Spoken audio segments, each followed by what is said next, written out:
Hi, this is Karen coming to you again, making another video on the person who lives with mental illness, autism, and addictive behaviors. I've struggled with overeating, and in the past, I've struggled with codependency and nicotine addiction. I've been cigarette free for over 11 years now.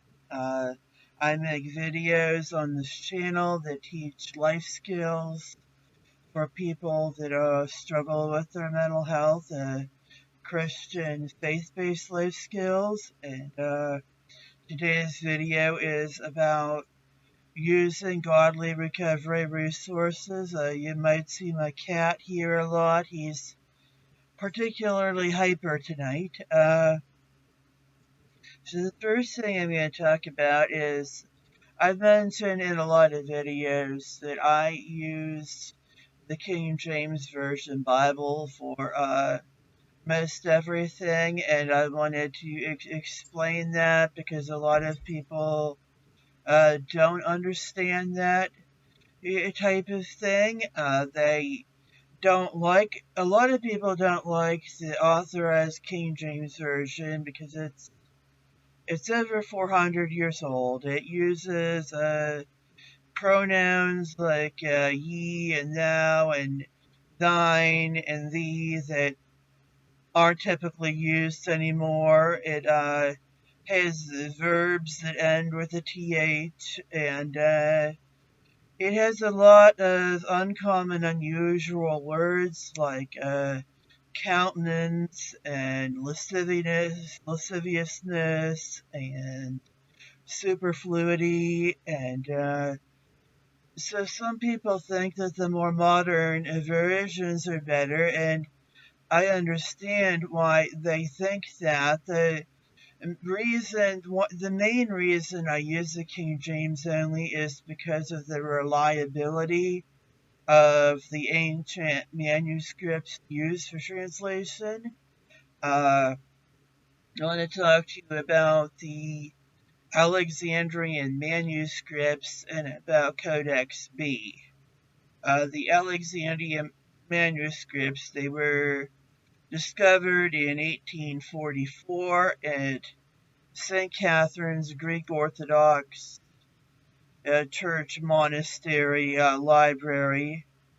They were discovered by a guy by the name of Konstantin Tischendorf, and I hope I pronounced his last name right.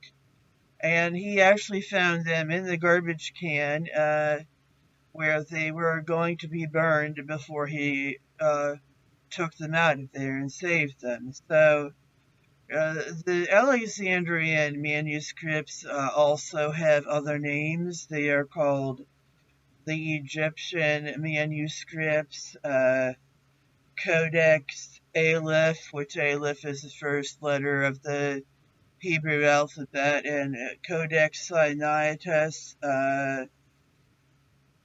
They were found in Egypt, and Tischendorf did have struggles when he discovered them, that there was some trouble with a particular Jesuit priest. The Jesuits were an order that were formed during the Counter-Reformation, and it seems really strange when you think of it now, but hundreds of years ago, like today, you can have three houses in a row on the same block, and a Catholic might live in one, and a Jewish person in another, and a Lutheran in another, and nobody thinks anything of it.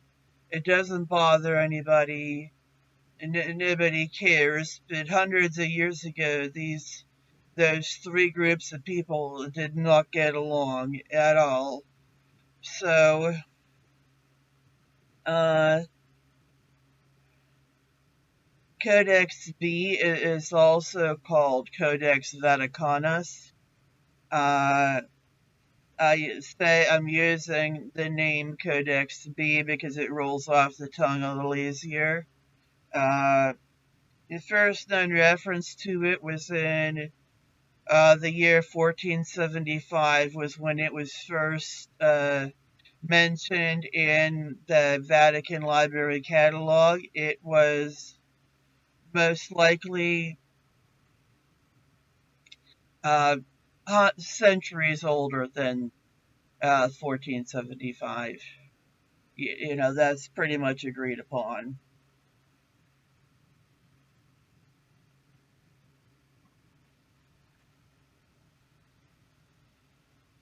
So, just saying about what's the big deal about the Alexandrian manuscripts and Codex B and why they were so detrimental in using them in the more modern versions. Well, they're about the Codex B and the Alexandrian manuscripts combined together are about 30 scrolls, and there are over 5,000 copies of the Greek manuscripts, the received text, Textus Receptus, that were used in the translating of the scriptures into the native tongues by the reformers. Uh, Codex B, I forgot to mention, was released to the public in the year 1857. So these two sets of documents were made available for people to see around the same time period. So we have about 30 scrolls of ancient scripture writing that disagree with over 5,000 manuscripts that have been around for centuries, have been available for people to read for centuries, and uh, the Alexandrian manuscripts and Codex B had some things that were unusual about them. For one thing, they were very highly corrected. They usually, when a scribe was copying a manuscript before the invention of the printing press, if he made even a little teeny tiny error, uh, the whole roll, the whole manuscript, days, weeks worth of work was destroyed. And the with the Alexandrian manuscripts and with uh, Codex B, they had a lot of corrections. Things were crossed out and written above and written around, and a lot of verses were missing. Mark 16, the last chapter of Mark, the verses 9 through 20 was missing. But the strange thing is that there was a blank page left there, like the writer was going to come back and write them later on. So that was also unusual for a scribe to do. That's just is something that scribes never did. And so, not only do the Alexandrian manuscripts and Codex B disagree with the received text, but also they disagree with each other over 7,500 times. Uh, it's about 30 scrolls, 9 of them are the Alexandrian manuscripts, versus 5,000 plus scrolls of the received texts. Other ancient manuscripts, there was, of course, a Catholic Latin Vulgate, and there was an old Latin Bible or a Waldenesian Bible that was Latin, and it was rejected by the Catholic Church, but it was used by a religious sect called the Waldenesian. Um, the Alexandrian manuscripts and Codex B probably came from the same scribe. The scribe was thought to perhaps been a student of a scholar by the name of Origen.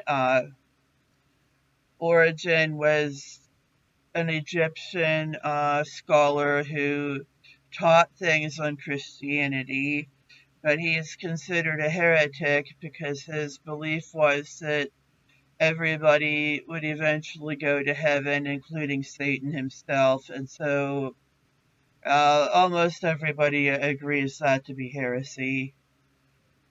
And so they also seem to have been influenced by Gnosticism. And Gnosticism was a Middle Eastern religious belief that was prevalent during the time when Christianity was just starting out. And it was not a Christian belief, but it was influencing people that were also being influenced by the early church, and it caused a lot of confusion and a lot of problems for the early church. So a lot of times when you look at the newer versions that are affected by uh, the Alexandrian manuscripts and Codex B, you will see things written and the little footnotes that refer to them as the oldest versions or the earliest manuscripts, and that's something that is debatable. It's been taught a lot in seminaries that these manuscripts were older than the other ones, but that's something that we really don't know for sure. Uh, So I'm not being endorsed by anybody in this video. Nobody's paying me to say the things that I'm saying. I do want to give you the name of two authors that have written entire books on this subject, and I've written them down here. Here's Gail uh, Ripplinger and Dr. R.B. Owlett, and I have written here, this video is not a paid endorsement by anyone, but I reference resources and authors who have helped me.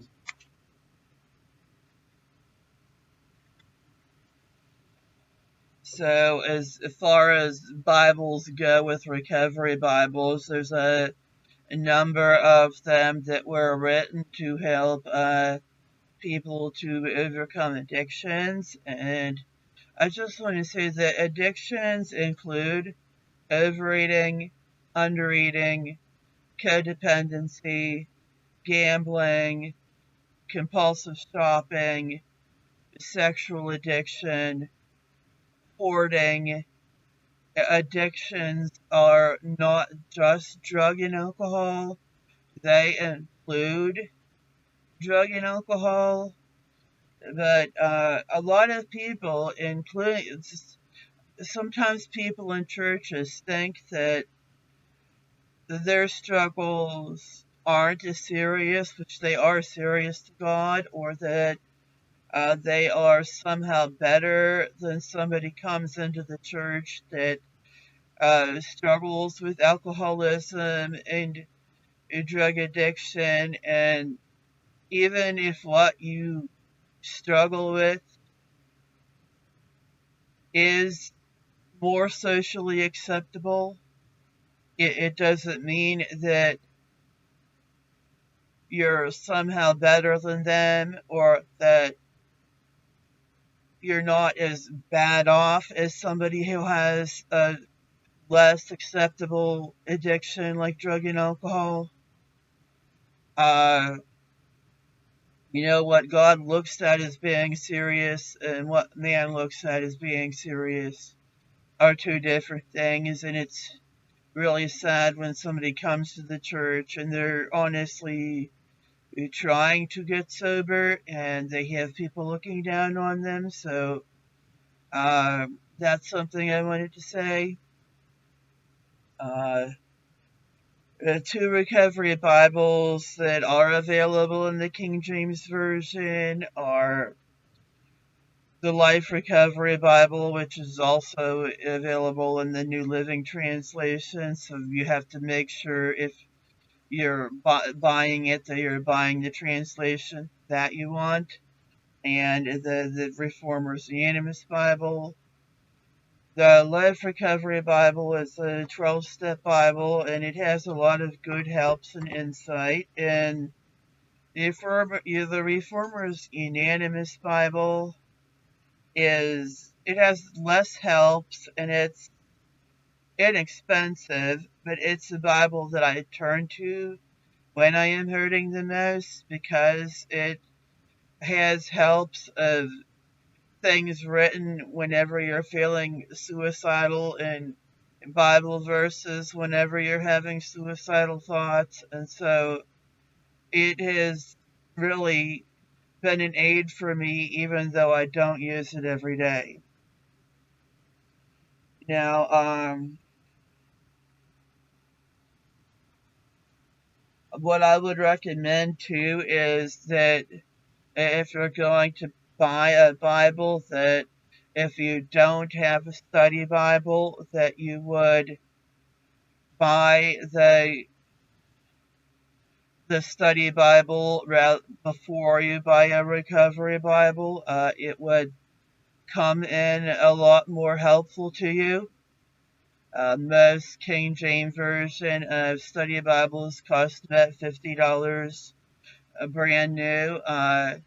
The newer translations, like the New King James and the NIV, that I don't use as much, they all cost more because they are copyrighted, and the King James isn't. And I recommend the old original Scofield Bible.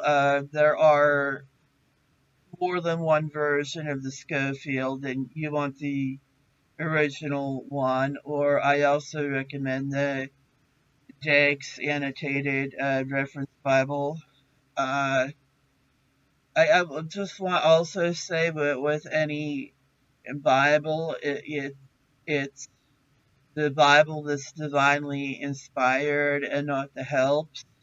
The helps are there to help us, but I have seen helps, in Bibles that I found out were uh, not always correct. So it's the actual Bible verses that are divinely inspired and not the helps.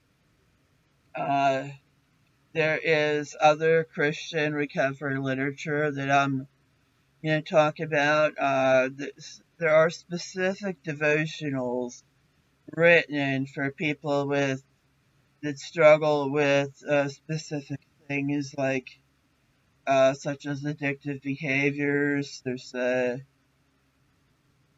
Made to Crave devotional by Lisa Turkhurst. There's a Life Recovery devotional that I showed you in another video, and that's by I think David Stoop and Steve Arterburn. And there's a Celebrate Recovery devotional, and it's written by John Baker, his son Johnny Baker, and somebody named Mac Owen. Uh, these particular devotionals are using other translations, but a lot of times if there's space, like the one book I showed you, I'll write it in the space, the King James, or if you want to write it in and there's no space, you can stick it on a post-it note and stick it in there. Uh, Workbooks, there's one that's really good called 12-Step Christianity by Saul Selby. There's the Life Recovery workbooks that are 12-step. They have a general 12-step workbook, but they also have one for eating disorders. They have one for people going through a divorce, and one for people who are grieving, who've lost somebody close to them and they have a sexual integrity workbook. There are other workbooks by the 12 Step for Christians that have a number of books, and there's a number of books that are printed by a group called Friends in Recovery. And so those are the devotionals, and I'm going to talk some about autobiographies as written by people who've overcome a serious obstacles, and they are encouraging to read because they show you that people have been through the same things that you've been through, and they tell you what the people did to feel better. So the first one I'm going to talk about, which I'm not showing the books right now, I'm just reading the title and author, is Who Am I? And its author's pen name is just Sarge. I don't think that's his real name. Who Am I is autobiography of a veteran that he struggles with PTSD, and he wrote this book specifically written for other veterans who study from who suffer from post-traumatic stress disorder. I have read the book, and it's a very good book, but it also, I think, is good for people that have struggled through other types of violent trauma, like physical abuse or sexual abuse. I thought it was a very inspiring, helpful book. Another book is, I took notes this time so I wouldn't be saying and all the time. Johnny Erickson Tata. She wrote a book called Johnny, and her name is spelled Joni,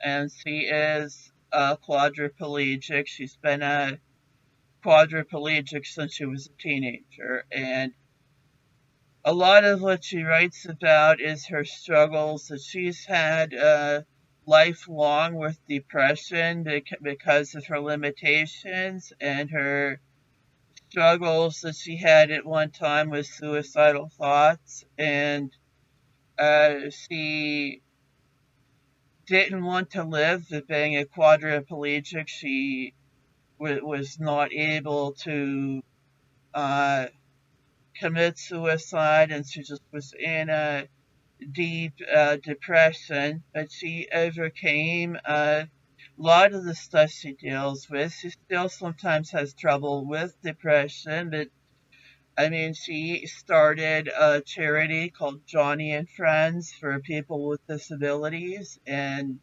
she's able to do something that I have never been able to do, and that she has an actual driver's license in a vehicle that she can drive, believe it or not, using controls with her mouth. And there's a lot of beautiful paintings that she's painted with her teeth. And so the last autobiography I'm going to mention is Stormy by Stormy Martin. She's written dozens of books, and I've read a few of them. I found them helpful. And Stormy was raised by a mother who had untreated schizophrenia, and it affected her a lot. She eventually became a professional actress and a singer, but she struggled with a lot of things, with unhealthy relationships, with depression, and she had some things that she got involved with the occult that affected her, and she eventually got saved, and she's Uh, she's married, she has kids, she has grandkids, and God did a lot in her life. So the next thing I'm just going to mention is Christian topic books, and there's one written by an author here in Altoona. I don't know if he's in Altoona now, but he's from Altoona, and it's not a very popular book, I mean, that I know of, but the title of it is Suicide Unmasked by Dr. Bill Shade. The book seems to be written for people who are clergy, who might be a pastor or somebody that helps in a church, like a Sunday school teacher or something, to help people help people to help others that experience suicidal thoughts or who have been a family member of somebody who was a suicide victim. And he has a the book contains a chapter specifically written for people who are feeling suicidal to read, and he recommends reading it to somebody if they are feeling that way. And so I think that the book is a really helpful book, and the author is Dr. Bill Shade. I'm not sure if his doctorate is in theology or if it's in psychology. Yeah, but it's a very good book. And now just moving from written resources to church services and recovery meetings. The church is actually the ultimate support group. Yeah, people in the church are to love each other and support each other and help each other.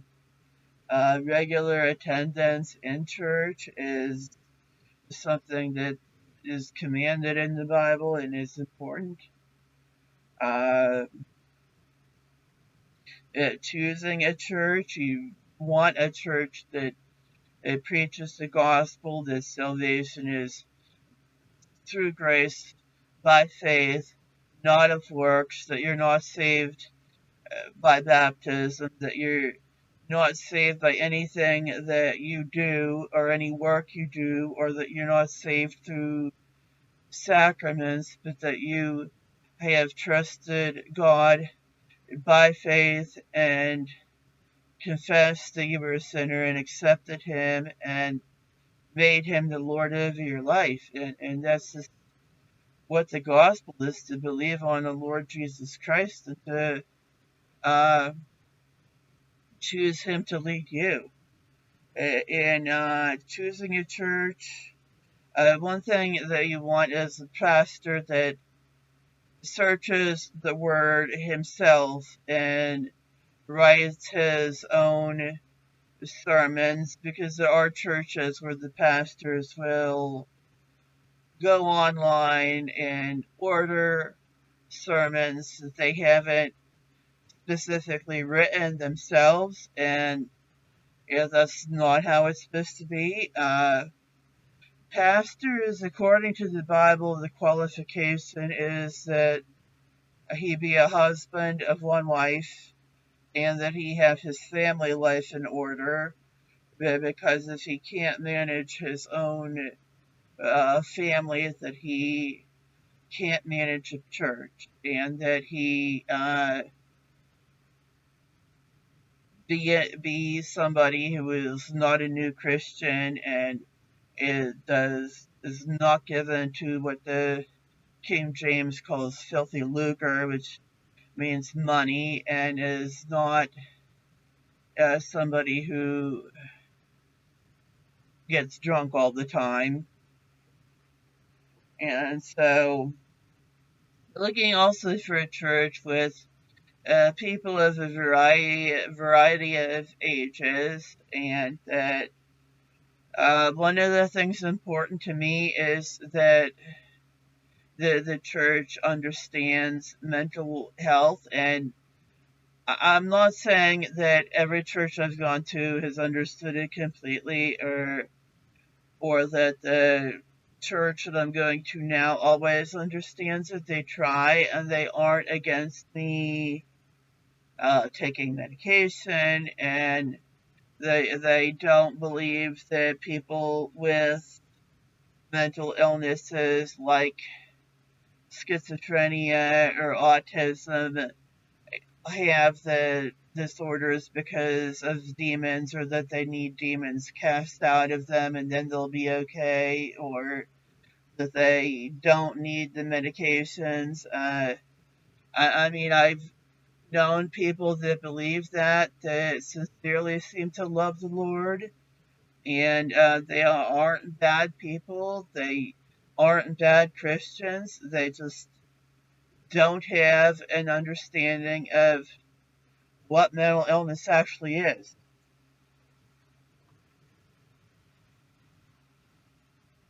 Okay, as far as faith-based recovery meetings goes, I will talk about other recovery meetings in another video. But yeah, first of all, talking about in-person recovery meeting, a lot of them are 12-step. In Blair County, at least, they have uh, other faith-based groups I know to deal with grief, like if somebody lost a spouse or a child or a brother, for them to go to help them get through that.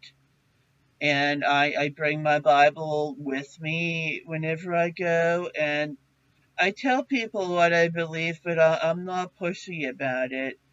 Whenever you are with other Christians, or if someone shows up to church or a recovery meeting that isn't safe, the best way to talk to them is, finding a common ground. Uh, because if you are arguing with them and you have two or more people that are yelling back and forth and they're all talking and nobody's listening, it's much easier to state, what you believe. And if they see that you have what they want, they'll ask you. And I mean, there's nothing wrong with sharing the gospel with them either. It just has to be done in a way that um, is respectful, because some people, most Christians share the gospel appropriately, but I've seen a particular person of a particular religious persuasion when I lived in Johnstown, and he would stand in Central Park with a megaphone and tell everybody that went by in a very cruel and mean way that they were all going to hell. And he wasn't, his attitude about it was wrong. People were hurt and offended by him. Uh, and so that's when you find the gospel, you discuss it, you don't do what he did. And so the telephone meetings are a lot the same. They're available to anybody who has long distance. And one of the things I find about telephone meetings is that it's easy to get distracted and want to do things with your eyes and your hands because you're hearing what's going on, and your other senses want to take things in. And so if I am at a telephone meeting, if I want to do something with my eyes and hands, I usually make sure it's something like uh, plastic canvas or crocheting, that it doesn't take a lot of mental thought. And there are people at these telephone meetings that are from other countries, from other continents, that might be from places like Asia, New Zealand, Central America, parts of Africa, and they have the same struggles as you, but there are cultural differences, and there are just differences in how things are done in those countries. Usually, I have my Bible with me, and it's just good to be patient with people that may not understand your culture or who may live somewhere that things are done differently, that may speak English, but they speak a different dialect of English, and words that we use in America, like cookies, they might use the word biscuits or stuff like that. So that's about all that I have to say today, and I do want to share that what I am sharing with you is what has worked for me. Things that have worked for me might not be what is right for someone else. I'm not a mental health professional, and I'm not a medical professional. I'm just a person that has had mental health struggles and found my help through faith-based recovery, and just want to share with everybody what Jesus is doing in my life, and what he's trying to do through me, so that other people can live a life that is uh, happy and victorious.